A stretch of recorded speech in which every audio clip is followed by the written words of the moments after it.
Having the perfect tool for the job is always the best route to go. When you started doing on-tool design, and we were able to do circular mortises and we could do lettering, and it just sort of simplified a lot of those steps.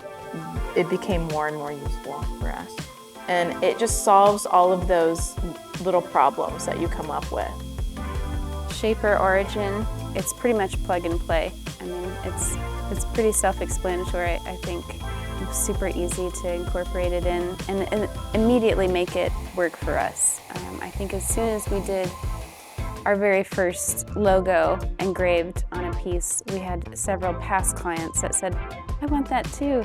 And we have done a couple in situ, and that's huge. And as we've grown, as our craft has gotten better, we've been able to add design elements that we wouldn't have been able to accomplish the first few years.